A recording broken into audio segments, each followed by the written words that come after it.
بھوسا بنایا جا سکتا ہے، اس کو تو جانور کے کھلانے کے کام آتا ہے، اس سے بھی تو فائدہ حاصل کیا جاتا ہے۔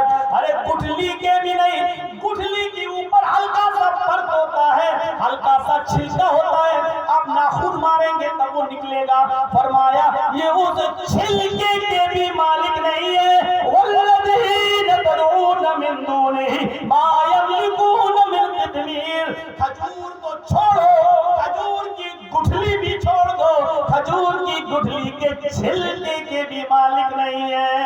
ایسی جگہ پہنچا دیا اللہ رب العالمین نے، ایسی جگہ پہنچایا، ان الذین تدعون من دون اللہ لن یخلقوا ذبابا۔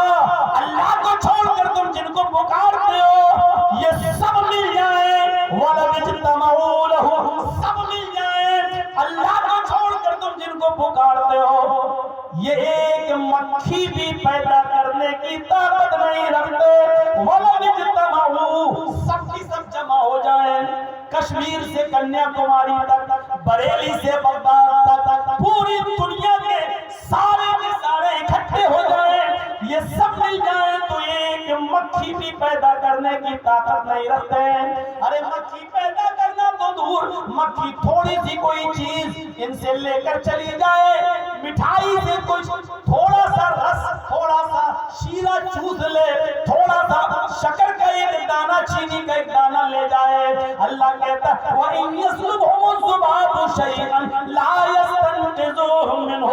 تو یہ اس مکھی کو پکڑ کر جو چیز وہ چھین کر لے گئی، یہ اس سے وہ چیز واپس لینے کی بھی طاقت نہیں رکھتے، واپس بھی نہیں لے سکتے۔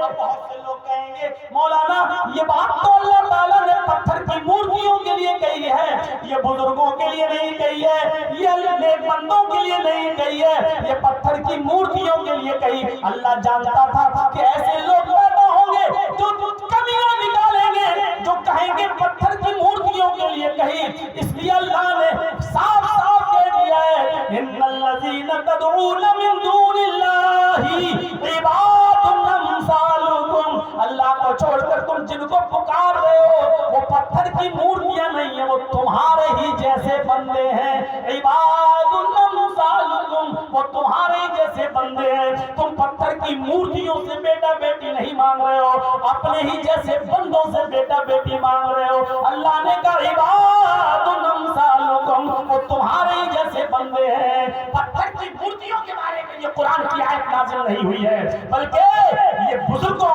بندوں ہی کے لیے ہوئی ہے۔ اللہ کو سب کچھ منظور ہے لیکن شرک برداشت نہیں ہے، شرک منظور نہیں ہے۔ نو کمپرومائز۔ نمازوں میں کمی ہوگی ہم تمہیں چاہیں تو معاف کر دیں گے، روزے میں کمی ہوگی ہم چاہیں تو تمہیں معاف کر دیں گے، ہاں نماز کی، روزوں کی، حج کی، زکات کی کمیاں لے کے آؤ گے ہم ہو سکتا ہے تمہیں معاف کر دیں، لیکن شرک لے کے آؤ گے تو ہم تمہیں معاف نہیں کریں گے۔ ان اللہ لا یغفر ان یشرک بہ ویغفر ما دون ذلک لمن یشاء۔ اللہ شرک کو معاف نہیں کرے گا اور اس کے علاوہ جس کو چاہے گا اللہ معاف کر دے گا، لیکن شرک کو اللہ معاف نہیں کرے گا۔ بڑے بڑے گناہوں کا نام لے کر اللہ کے نبی صلی اللہ علیہ وسلم نے مٹایا ہے، اس لیے آپ بہولا پاپتا بججتا بڑے بڑے گناہوں کو مٹانے والے ہیں۔ آپ محمد بھی تھے، آپ احمد بھی تھے، آپ ماہی بھی تھے، اور محمد کا معنی کیا ہے جس کی سب سے زیادہ تعریف کی جائے؟ دیکھیں دو لفظ ہیں محمد اور احمد۔ محمد کا معنی جس کی تعریف سب سے زیادہ کی گئی ہو، اور احمد کا معنی جس نے سب سے زیادہ تعریف کی ہو۔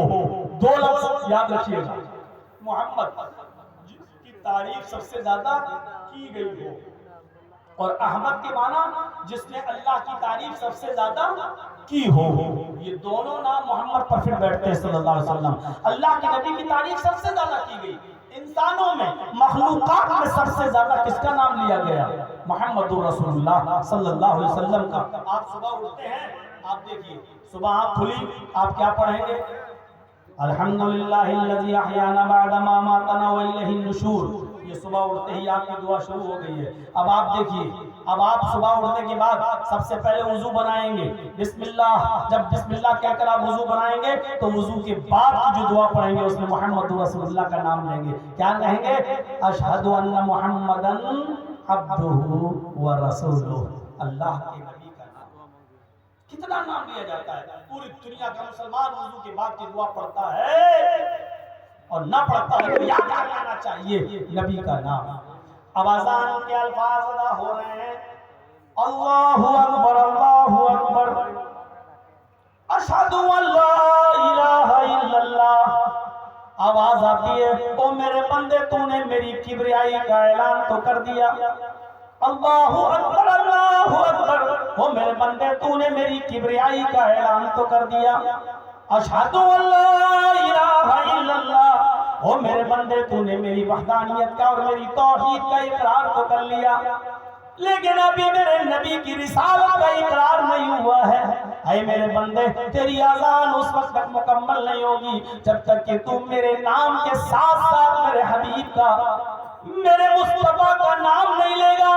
اور یہاں نام لینا پڑتا ہے اشہد ان محمد رسول اللہ. اگر اس بات کی گواہی دے رہے ہو کہ اللہ کے علاوہ کوئی معبود نہیں تو اس بات کی بھی گواہی دو کہ محمد اللہ کے رسول ہے. اس کا مطلب یہ ہے عبادت صرف اللہ کی ہوگی اور اطاعت صرف محمد رسول اللہ کی ہوگی. نماز تو اللہ کے لیے پڑھی جائے گی یہ عبادت ہے لیکن نماز کیسے پڑھی جائے گی یہ طریقہ جناب محمد رسول اللہ کا ہوگا. یہ اذان کا مطلب ہے. اللہ اکبر اللہ اکبر. نماز پڑھنے آنا ہو تو یہ مان کر آؤ. اذان کیوں دی جاتی ہے؟ لوگوں کو خبر کرنے کے لیے نہیں. اصل وجہ کیا ہے اذان کی؟ اللہ اکبر اللہ اکبر. اللہ سب سے بڑا ہے اللہ سب سے بڑا ہے. جب اللہ کو سب سے بڑا مانتے ہو تو اپنی دکان بند کر دو. اللہ کو سب سے بڑا مانتے ہو تو اپنی کھیتی باڑی چھوڑ دو. اللہ کو سب سے بڑا مانتے ہو تو اپنی فیکٹری کو چھوڑ دو. اللہ کو سب سے بڑا مانتے ہو تو بینک میں اگر سروس کر رہے ہو تو بینک کی نوکری اسی وقت بند کر دو اور آؤ مسجد کی طرف. اب اللہ کو بڑا مانتے ہو تو آؤ گے اور اللہ کو بڑا نہیں مانتے ہو گے تو تم نہیں آؤ گے. اگر اللہ اکبر کی آواز سننے کے بعد بھی تو اپنی دکان کھولے رہا بیٹھا رہا تو اس کا مطلب یہ ہے کہ تو نے اللہ کو بڑا نہیں مانا اپنی دکان کو بڑا مان لیا. اگر اذان سننے کے بعد تو اپنی فیکٹری میں کام کرتا رہا تو اس کا مطلب یہ ہوا کہ تو نے اللہ کو بڑا نہیں مانا اپنی فیکٹری کو بڑا مانا ہے.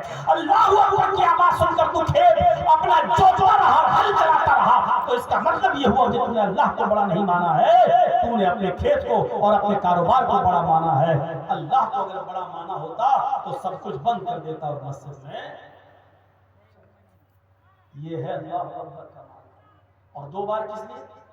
ہاں اگر نہ سنے ہو تو ایک بار اور سن لو.